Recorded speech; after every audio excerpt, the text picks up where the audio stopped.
You can find The Mind's Eye with BJ Turnoff on Stitcher Radio, Podbean, iTunes, and all major platforms. Thanks for listening. Thanks for subscribing. Digital high five to you. Feed your head, engage your brain, and enter the mind's eye. I'm DJ BJ Turnoff, host of this auditorium of audacity. Why am I talking that way? Well, you're going to find out in a moment. But is anyone else waiting on pins and needles on the outcome of this election? You got a little anxiety about it. I know I got a little bit. Is it going to be Biden or Trump? Trump or Biden? Finkel is Einhorn. Einhorn is Finkel. Who knows? But, well, let this episode relieve you of your stress tonight. Kick back in that bed, perk up those ears, and just relax a little bit. Let me do all the heavy lifting. We're going to be talking about sex with presidents, the ins and outs of love and lust in the White House. Okay, I'll stop. That is also the same name of Eleanor Herman's latest book. She's going to uncover the bedroom secrets of American presidents and leaders. Eleanor Herman is a New York Times best-selling author and historian. She's hosted Lost Worlds for the History Channel, The Madness of Henry VIII for National Geographic Channel, and 2 seasons of America Fact vs. Fiction for the American Heroes Channel. We're going to start with a little foreplay involving Alexander Hamilton.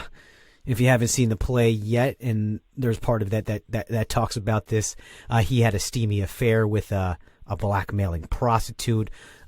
We'll also talk about JFK's really sick sexual addiction that was a huge security risk. We even had a gay president. Yep, you heard right. We're going to answer all those questions that are on your mind. Did FDR's penis work? Is it true that a president was murdered by the First Lady because of his affairs? And see why is, sexual scumbag Trump so Teflon? And what is sex really like with the most powerful man in the world? Oh, stop, not me.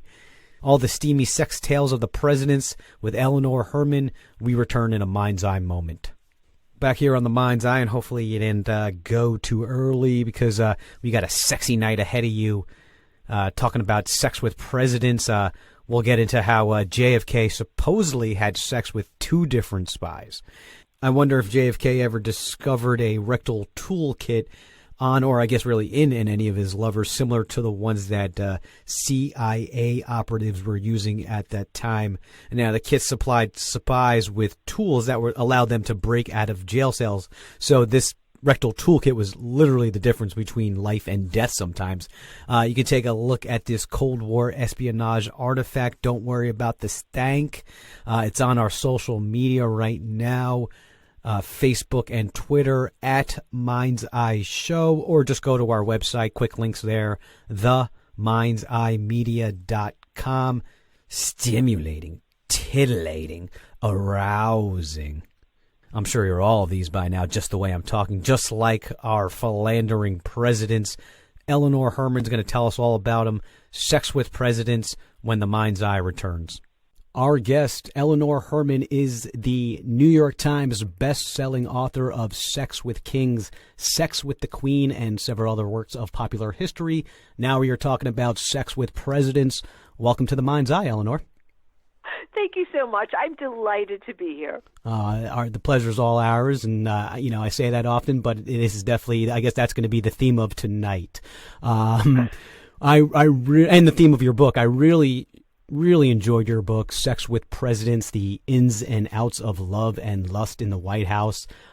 I surprisingly found myself laughing aloud many times.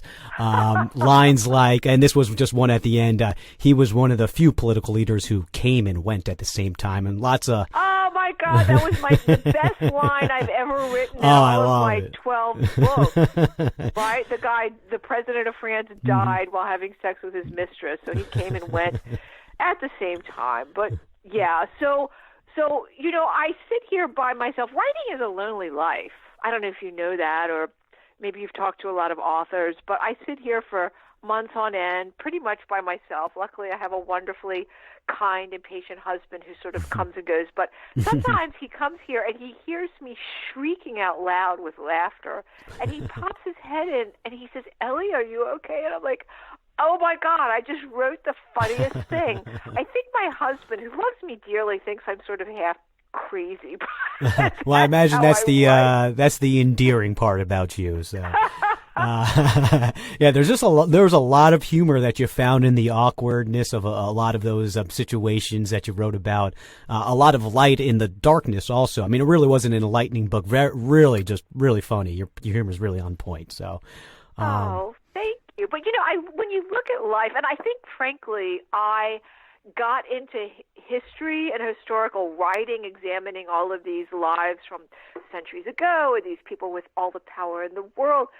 It was an effort to understand what was going on in my own life, which, is often very confusing. You get up in the morning and what the hell are you doing and who are you and how do you interact with others?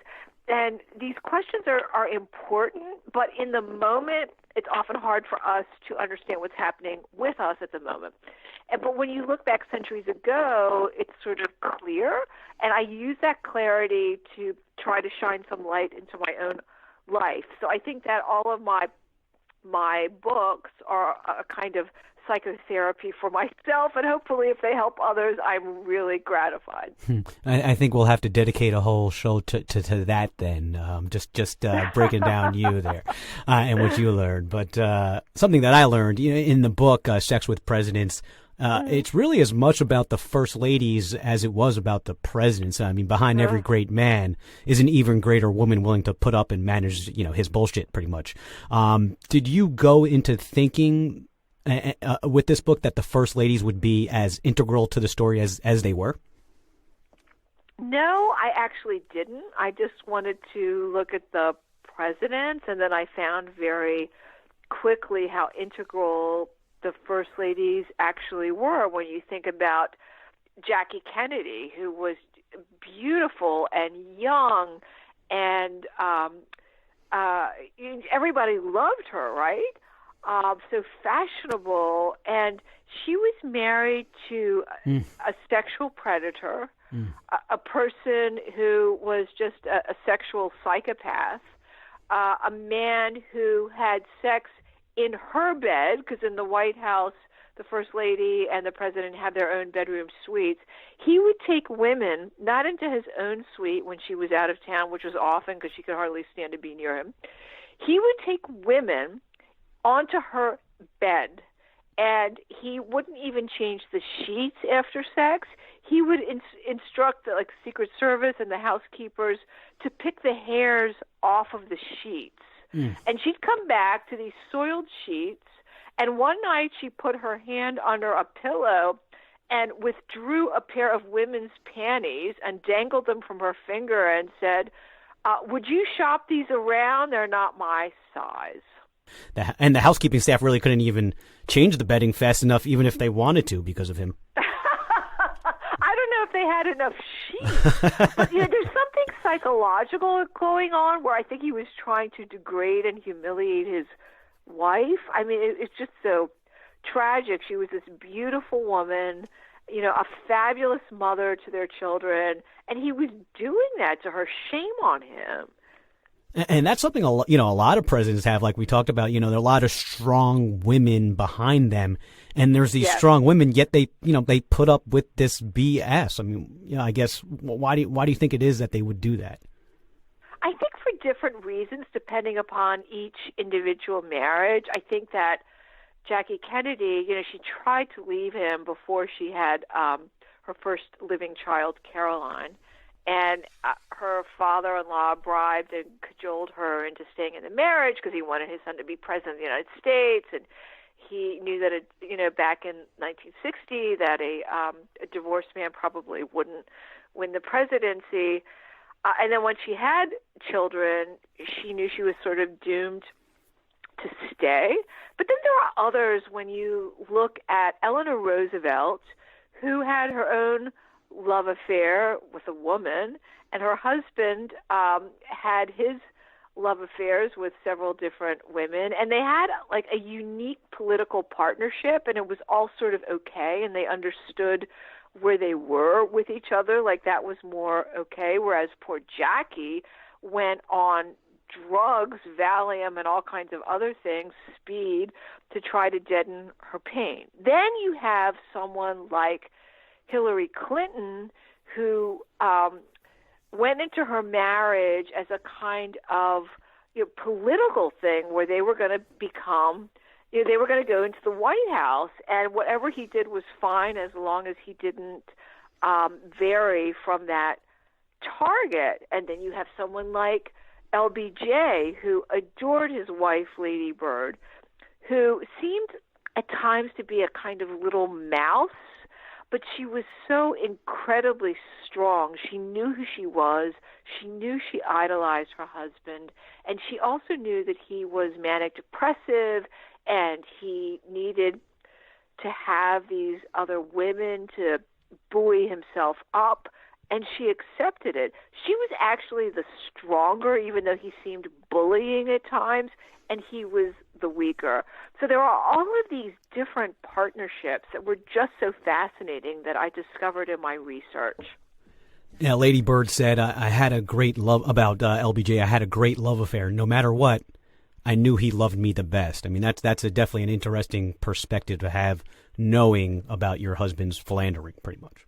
I think so. And speaking from a personal perspective, who had that same kind of thing going on with my first husband, I didn't have the strength to do that. I kicked his ass out the door.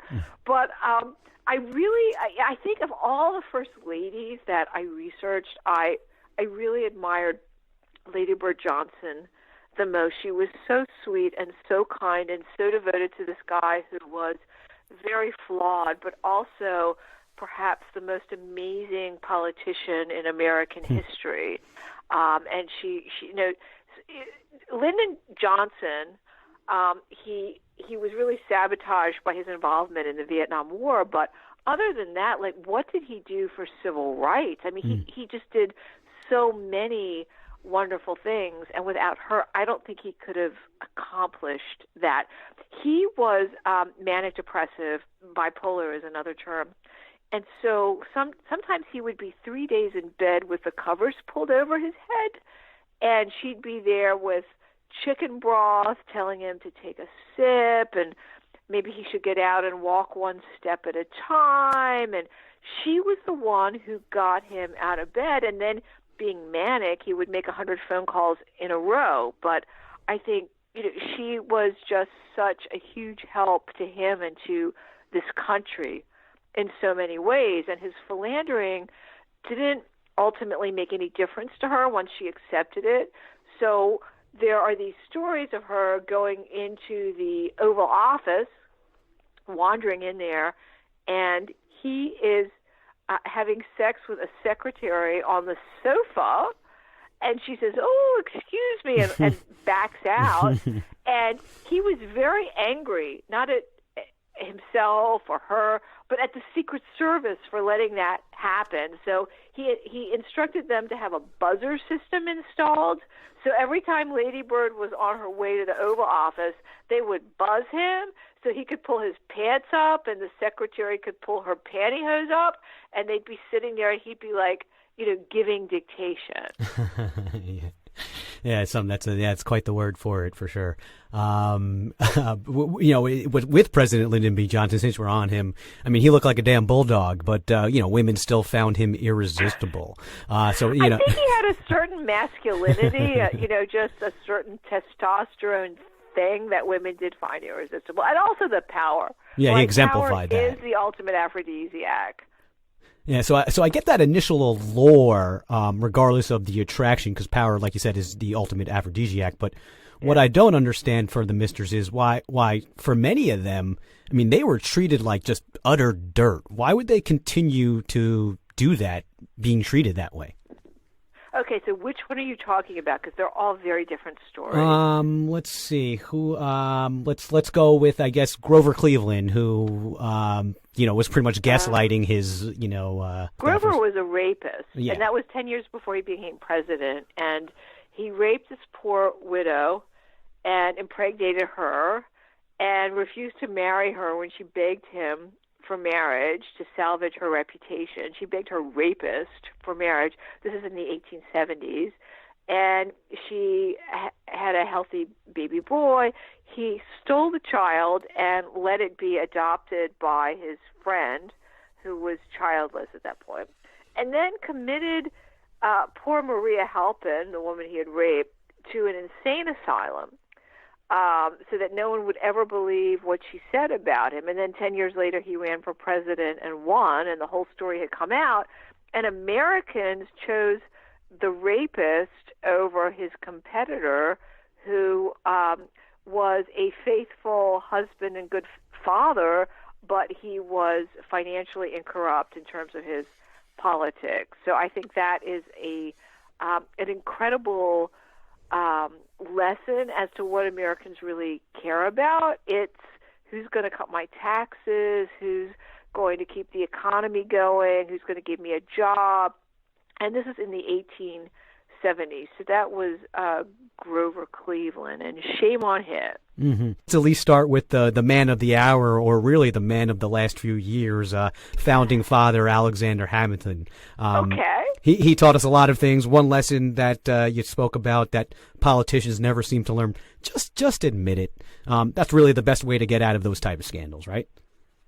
I think so. And what I found, now I'm a descendant of Mayflower Pilgrims. Oh, really? Right? And a lot of my aunts, and because there were so few of them that survived the first winter, they all intermarried. If you're related to one, you're pretty much related to all of them. Mm-hmm. And when you look at that and you think that there's this essence of Puritanism that has come down over 400 years, and hundreds of millions of people from every spot on the planet coming to this country. Somehow culturally we still have this strain of Puritanism. What I found in my research for this book is that yes, it's there, but it's superficial. It's on the surface, and people squawk, and they're like, oh, why did he do that? That's disgusting. But then they end up voting for their personal self-interest. Who's going to give me a job? Who's going to reduce my taxes? Who's going to help my kids? Who's going to help my health care? And this is going back to Alexander Hamilton. So in the 1790s, he never was president, Hamilton, but he was very powerful and very instrumental in writing and interpreting the U.S. Constitution, and he was the first Secretary of the U.S. Treasury. And he was happily married to a beautiful woman and had this burgeoning family, and he had an affair with this gorgeous young prostitute, and she and her husband were blackmailing him, and it all came out because Thomas Jefferson hated him. And so what happened when he was faced with the facts that he had this affair with this woman, right? He admitted it. He wrote a 100-page pamphlet. It's true. These are our letters. This is what happened. He had also been accused of, speculation and financial malfeasance as the Secretary of the U.S. Treasury. And he said, none of that is true. That's a lie. It was sexual in nature. I apologize to my wife and the nation. This is what happened. And so what happened was people admired him for telling the truth, even though it was rather sordid. Who doesn't lie about sex, right? Really. And I plead the fifth on that one. Right? All of us. He had the courage to tell the truth, and it never hurt his reputation ultimately. Like the first few months, people were like, oh my God, what's going on with him? He's an idiot. But ultimately, when it settled, he did the right thing. And even Grover Cleveland, who had raped the widow and impregnated her, he never denied her claims of rape. And I think that Americans value honesty, well, at least until the recent few years, I would say. They valued honesty. Like we're all human, right? We're all fallible. We all make mistakes, especially where sex is concerned. So if you're honest about it, let's cut you a break. And that's what happened to Bill Clinton in the late 90s when, he was impeached, not for the sex, but for the lying about the sex. And most Americans thought, who doesn't lie about sex? Who hasn't had at least one sexual encounter where, it wasn't immoral, illegal, something was wrong with it, and lied about it? Like, it's just a very human thing. And they thought it was a kind of sexual McCarthyism. And they didn't like the whole impeachment thing. And as a matter of fact, Bill Clinton had the highest approval ratings the week of his impeachment than he had ever had, right? So I think that's where most people go is like, who's being honest? His sister-in-law, Angelica, it's kind of alluded to that they may have had a thing. Was that ever officially confirmed? Did they ever take it to that next level? Do we know that? We don't know that. I think, in the 18th century, it was a lot about the yearnings, the letters. I don't know that they actually did it, but they did have a kind of an emotional affair. That much is clear. Yeah. In your opinion, do you think that's equal to a physical affair, or? No, I mean it's different. It could still be hurtful. And Hamilton's wife, Elizabeth, who was Angelica's sister, who I think if she had not been married when he met the family, he would have married her because they were more alike. But he married sweet little Elizabeth. I think she sort of accepted that, she wasn't all that like her sister was, who could, prance through a ballroom, blazing in jewels, being very witty.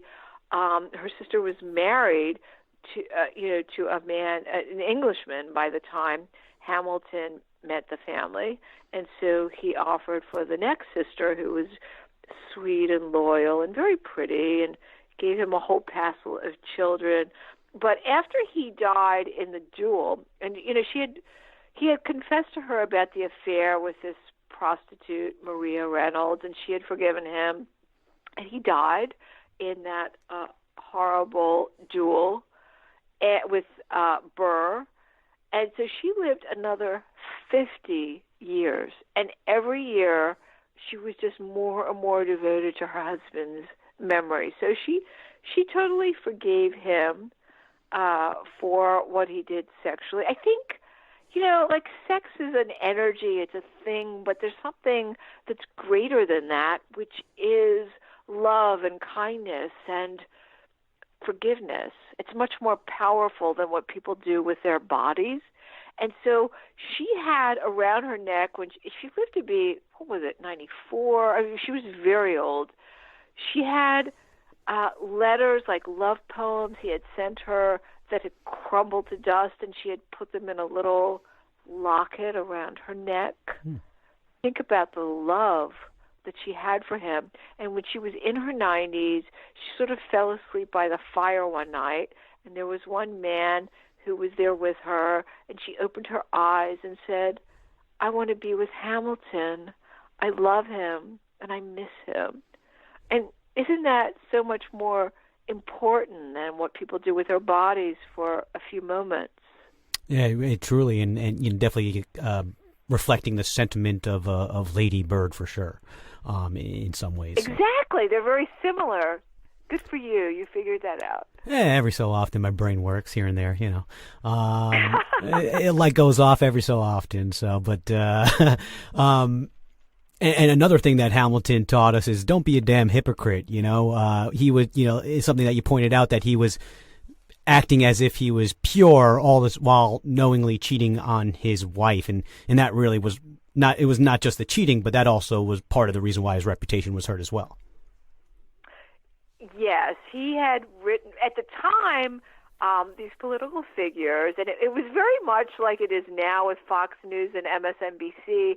but they would have like different newspapers, right? So one was for the Jeffersonians, one was for the Hamilton, and he wrote about how pure he was, and which sort of reflects the Gary Hart story, which we haven't gotten into yet. But I think when he was talking about pure, he meant financially incorrupt, so that he would never have stolen a penny from the government or anybody. He didn't mean sexually faithful to his wife. And then, Jefferson jumped on that like, oh boy, you're not so pure. And then, of course, a few years later, it turned out that Jefferson wasn't so pure himself, because he had 7 children with his enslaved woman. And, what was it Jesus said? Like, let him who is pure cast the first stone. Mm-hmm. It has certain reflections in American politics, doesn't it? Yeah, don't throw stones when you're living in glass houses. I mean, that was my point, is that, I mean, how many times have you seen a governor or, I guess some type of preacher who's in power criticizing gay people and gay rights, and then a month later, you find them having sex with a gay guy, with a man. Right, or try to outlaw abortion, and they've had 5 women, they gave them money to have abortion. Exactly. Right? It's the hypocrisy that oftentimes sinks them, though I don't know if that holds true anymore. But since we're on Thomas Jefferson and him essentially calling the kettle black there, I wonder, do we know if the black and white descendants of Jefferson, do they talk at all?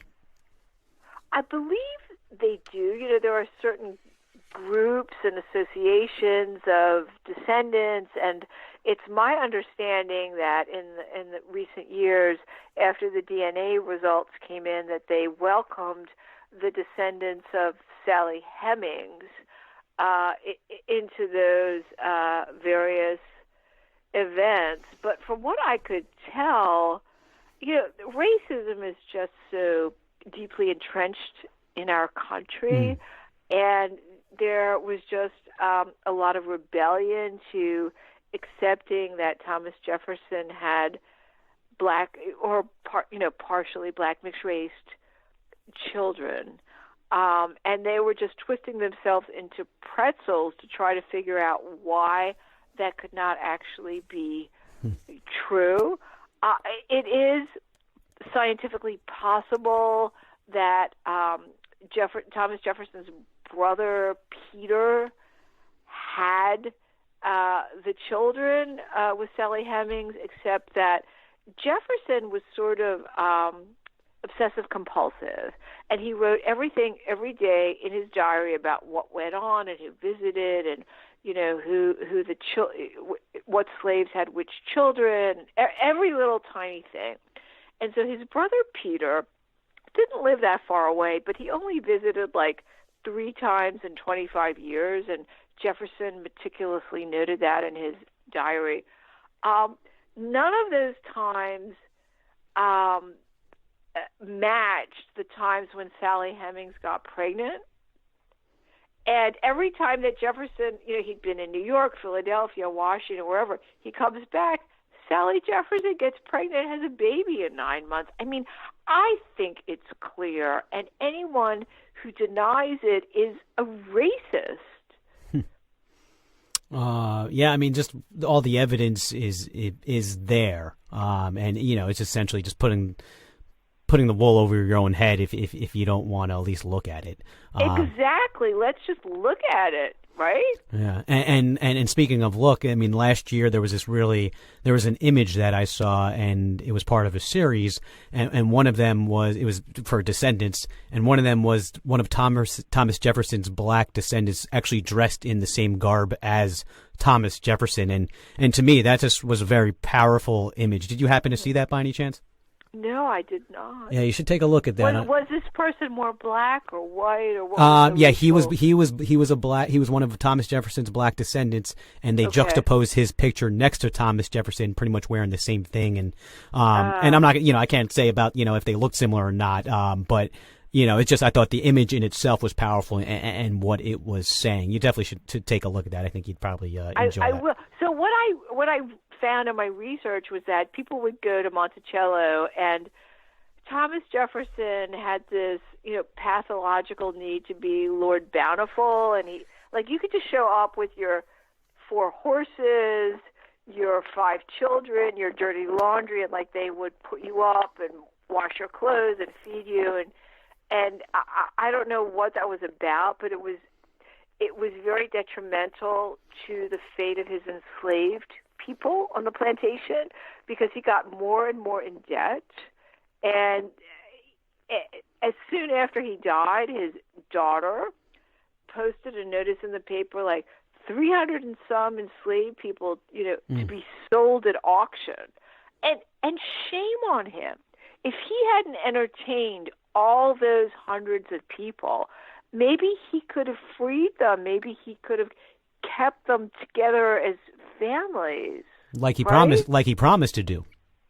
Like he promised to do. And I just, one thing I got out of my research for this book was that I really hate Thomas Jefferson. Shame on him. Yeah.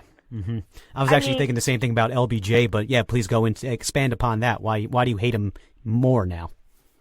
I hate him because even though he wrote those immortal words in the Declaration of, Independence about how God created us all free, that was just bullshit. He owned human beings, and he had a relationship with one. These days, it would be politically correct to call it rape.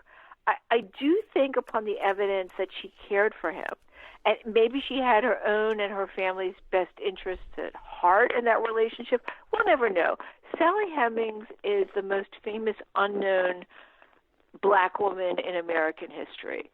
But I just think he was a shameful human being at the end. He died because he entertained all of these unknown, worthless people. And how many, hundreds of enslaved people were put up for auction?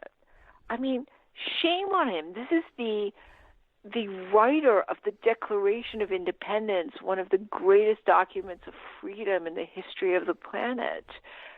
There's just such horrible irony there. Yeah, just another example of hypocrisy in there, and I get that's kind of the big argument right now is how can people who create this document expounding equality while then owning people, and how do you to respond to someone like that? Because it sounds like me. I mean, you do have a lot of respect for the founding fathers, but there is a lot of hypocrisy in the things that they said and their actions.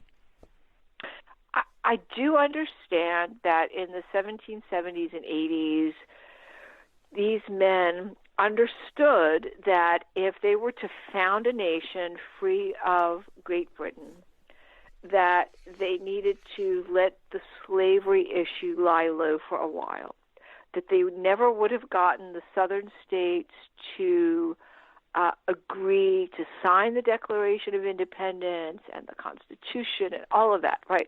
And that, reading their letters, their writings, I understand that they felt that they had achieved independence from Great Britain and that the slavery issue would be the issue of another generation. I understand that. And it was fascinating for me to find that the writings of, say, John Adams, he's like, we're going to have a civil war by 1830 about the slavery issue. All of them said, we know this is coming in our future. They were a few decades off, but they were right about what they said. There would be a civil war about the slavery issue, but it was. I do understand that when they needed their independence from Great Britain, they couldn't deal with the slavery issue. They wouldn't have had the unification of the southern states with the northern states, right, to fight for that. And I think that Jefferson did not need to entertain all of these thousands of strangers to the detriment of the people that lived on his plantation. I mean, that was just a kind of sick, psychopathic thing. And cared for him. He didn't care for the people that cared for him. I think he cared in his way. I mean, he took several of them, including his children and his enslaved woman, Sally Hemings' relatives. and made sure that they weren't working in the fields. They learned carpentry. That was a trade. It was sort of like tech now is. If you're a computer programmer, you can always support yourself. So he taught them how to make desks and cabinets and chairs, and he didn't have them in the heat and the sun, picking tobacco or whatever. So I think in a way he did, but when it came time for him to leave this world, he had arranged it so that they would all be sold on the auction block. And what is more shameful for the writer of the Declaration of Independence than that? And Thomas Jefferson and some of the other examples we talked about, it shows that America really has truly been a diverse country from the start, whether we admit it or not. We even had a gay president, James Buchanan. Yes, we did. He was the president leading right before Abraham Lincoln, and he sort of botched things, which led to the Civil War. But he had a 13-year relationship with another man, Rufus King, who was vice president before Buchanan was president. And they were clearly gay. Neither one of them ever married. They lived together for many years. When Rufus King went on an embassy to France, James Buchanan wrote that he had been wooing several gentlemen and couldn't find anybody, and he was very lonely. And people in Washington, D.C. called the two of them Mr. and Mrs. Buchanan, or Aunt Fancy and Miss Nancy, and those were terms for gay people. So it was clearly they were in a relationship until Rufus King died. And did people know before his presidency that he was gay? I think at the time, at the height of the Victorian period, a lot of people didn't fully understand what that meant. And I think in Washington, D.C. circles, some people understood, and that's why they called them by those names. But I think generally people did not know, and it didn't get into the press. I think that people at the time didn't even really comprehend what being gay was, which rather helped them, I think. All right, well, let's move it to the 20th century. But before we do, let's take a quick break. The Mind's Eye will be right back with Eleanor Herman. We're back on The Mind's Eye, joined by Eleanor Herman. We're talking about her book, Sex with Presidents, The Ins and Outs of Love and Lust in the White House. Big time. Loving it. It's a great book, real enjoyable. Let's continue the conversation. We're moving it along to the 20th century. Something that popped up on my news feed today was actually about Warren Harding, and talking about some of the mysteries and scandals of the White House. And they talked about Warren Harding and how, and I think you briefly touched on it, but not too much in length in the book. But it was an article about how historians think Harding's wife might have been behind his death because of his affairs. Tell me your thoughts there. So Warren Harding was a nice-looking man. If you look at pictures of him as president, I think most women might not see anything all that sexually attractive, but he had something, I don't know, was it pheromones? It had women howling in heat, following him, begging him to bed them, and he almost always acquiesced because he was about as horny as could be. And he had married a woman a few years older than him named Florence, and she got his newspaper on track and started making him all kinds of money, and she just managed the hell out of him and managed his presidential campaign. But she knew that he was unfaithful to her and very jealous, and so the theory is, he died quite unexpectedly in 1920, what was it, 22 maybe? He died in San Francisco on his way back from a tour to Alaska and whatnot.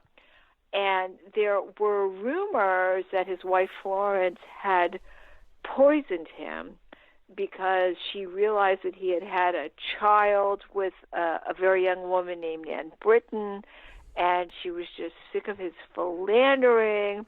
And I do have firsthand White House, servant reports about how Warren would be tiptoeing out of the White House at midnight, and Florence would come onto the staircase and scream, "Warren, you're not going out of this White House tonight."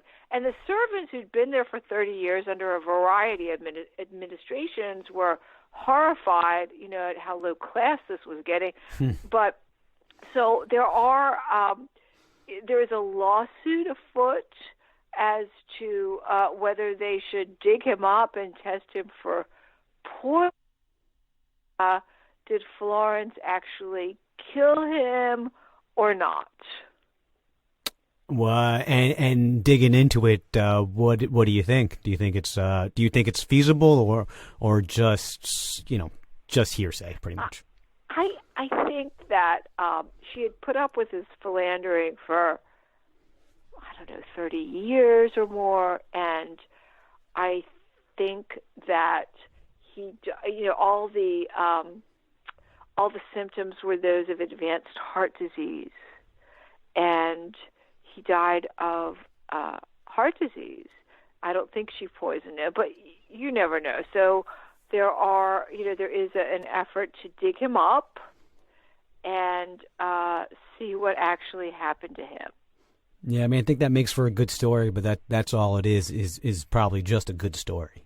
Probably, but this day and age, we all want good stories. You got to have the facts, though, right? Let's if we can test it, let's do it. You got to have the facts. Yeah, well, they would test his body, and these days they could find out immediately if there was anything weird in his corpse, right? Yeah.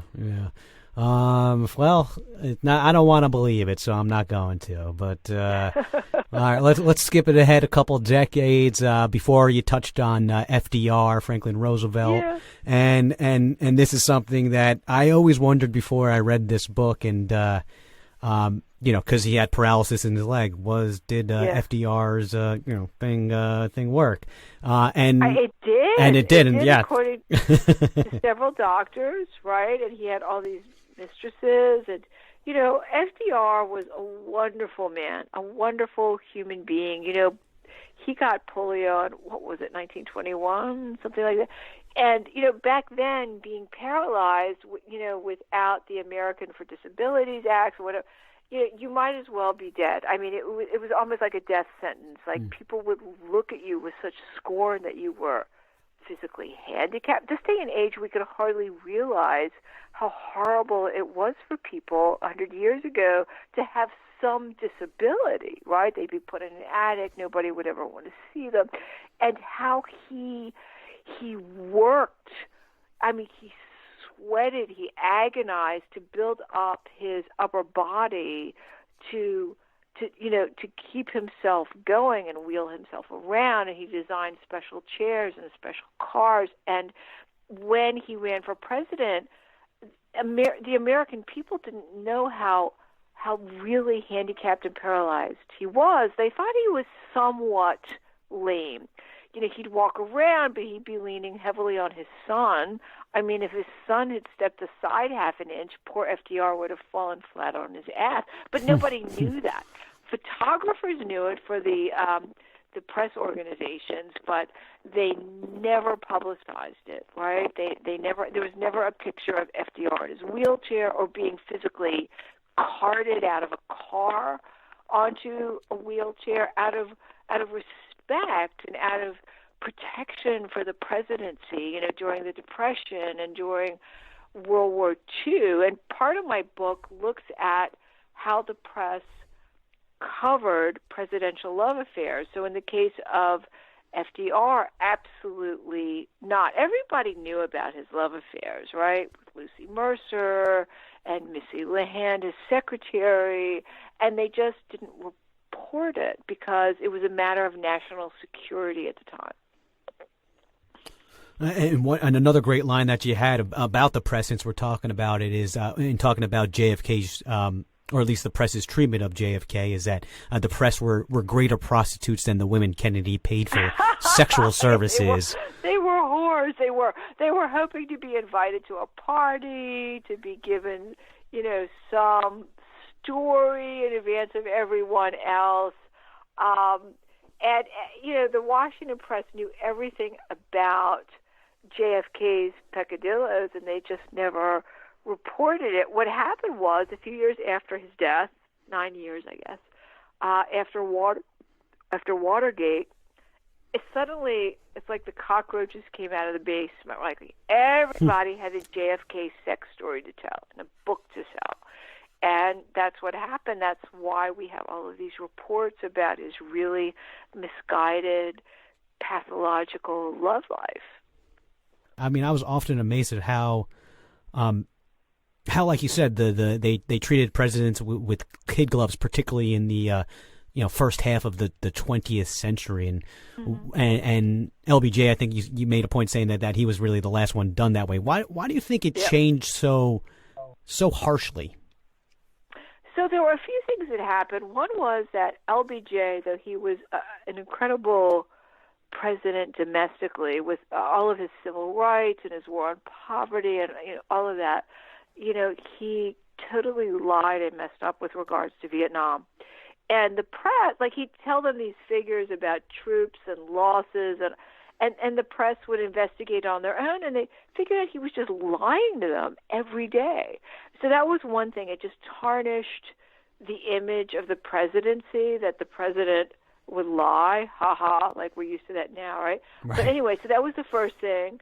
And then the other thing was Chappaquiddick, where Teddy Kennedy had been, he had been drunk and disorderly for so many years and so threatening, and the press had witnessed it. Like, he got on a press flight and he almost poured, hot coffee on an infant, and no one reported it. And then a few months later, he ends up killing Mary Jo Kopechne. Like, he didn't swim back and try to save this poor drowning woman who was hours in the car. He could have saved her life. Ugh. Okay. So that was the second thing, and there was a certain kind of communal guilt. And then the third thing was Watergate. Like, Nixon was lying and cheating and stealing. And suddenly the press was not protecting the president.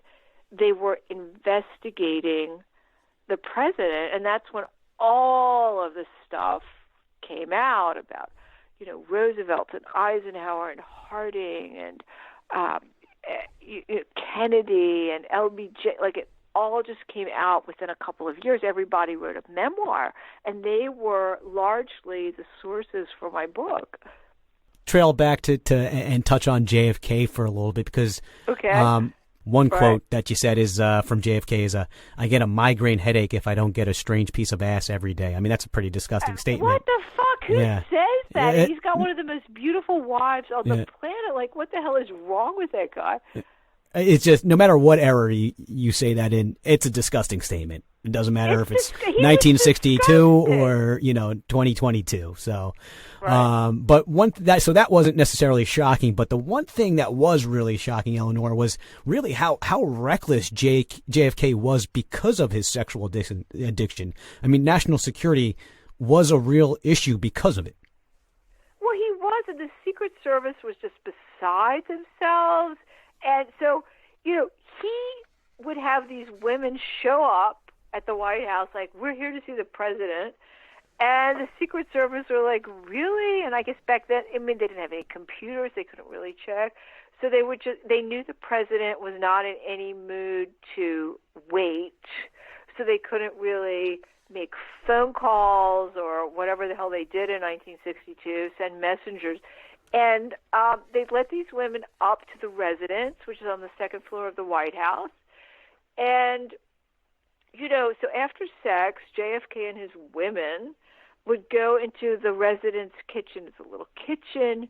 Maybe you saw it in House of Cards. It's all very accurate, the layout up there. And they'd have, like, shrimp and, salad and stuff laid out. And so there'd be knives lying around, and they would serve themselves.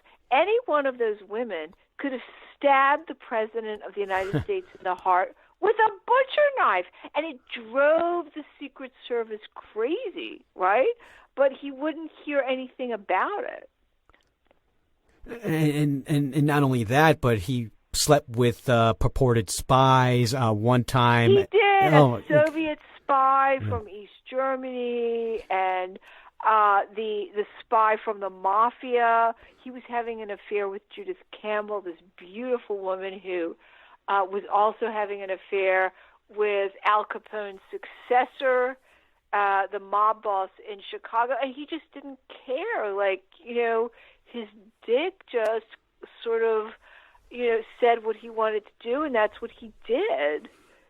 Yeah, Robin Williams, I think he said there's only enough blood in a man's body for him to think with one of his two heads, and JFK is pretty much the perfect example of that, I would say. What other questions do you want to know? Because my husband is screaming at me. We have to have dinner. Oh, okay. Well, let's move it forward. Let's talk about the man of the hour for probably all the wrong reasons.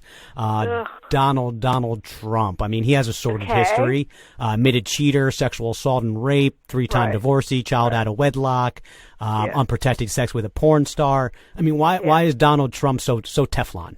Nothing sticks to him. I have been asking myself that for some time now. Is it a kind of hypnosis?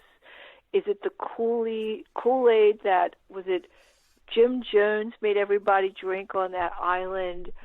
I don't even Christian evangelicals.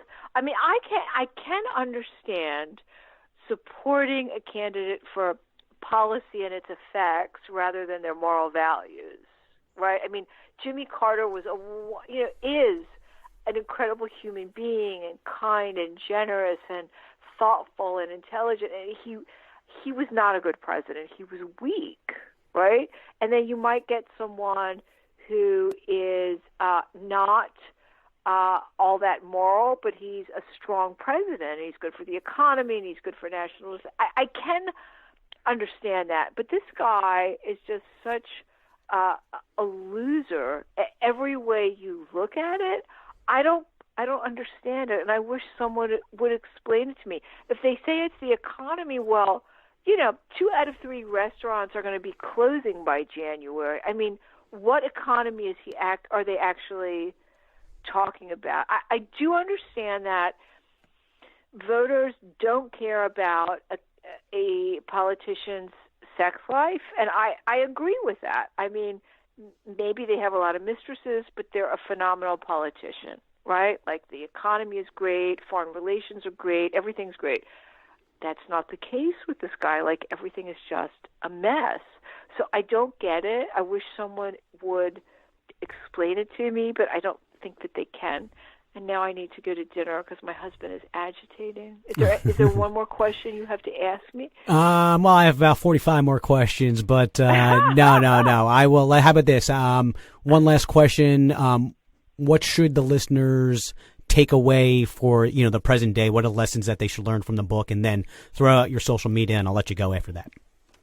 Okay, so let's do the social media first. It's www.eleanorherman.com, and there's this amazing video. It's like a 2-minute hilarious video I produced about all of the presidents and how they were in bed and what their mistresses said about them. So, and turn up your volume and listen to the end. And I'm, Eleanor Herman, author on Twitter, and I'm on Facebook and all of that. And the takeaway is that American voters have never really cared about the purity of a candidate's sex life, and probably they shouldn't, right? I mean, what is this guy going to do for the economy, for your children, for the schools, for national health? Like, all of that is far more important. When you look at, my last chapter looks at candidates in different countries all around the world, and they don't care about a guy's sex life. In France, they think that a politician who has a whole bunch of mistresses is probably healthier, more vigorous, stronger, is going to be a better politician. That's how the French look at it. So I don't think that's important, but I do think that overall there is a certain honesty and morality, maybe above and beyond sexual behavior, that all of us as citizens and voters should examine before we go to the polls. Very well said. This has been Eleanor Herman talking about her book, Sex with Presidents, The Ins and Outs of Love and Lust in the White House. And Eleanor, we'll have to have you on again to talk about the king and the queen. Love to. Thank you so very much for having me. I've enjoyed it so much. I appreciate it. We'll talk soon. Thank you so much. And Mind's Eye wrap up when we come back. If a man born with the name BJ Turnoff was ever to host a damn podcast episode, it would have to be this one tonight. Yes, but it is that time. Smoke 'em if you got 'em. Light 'em up if you're feeling all relaxed, because I want you ready for another round of scandals next week. I'm going to give you that time to recover. Get ready for round 2 of scandals. Uni Turrentini, she's going to spill the beans on the secrets and corruption behind the Nobel Peace Prize. What was once the most prestigious honor of our time is now the most controversial. Until then, be well and let well be. I'm your host, DJ BJ Turnoff, signing off from the Mind's Eye. You can find the Mind's Eye with BJ Turnoff on Stitcher Radio, Podbean, iTunes, and all major platforms. Thanks for listening. Thanks for subscribing. Digital high five to you.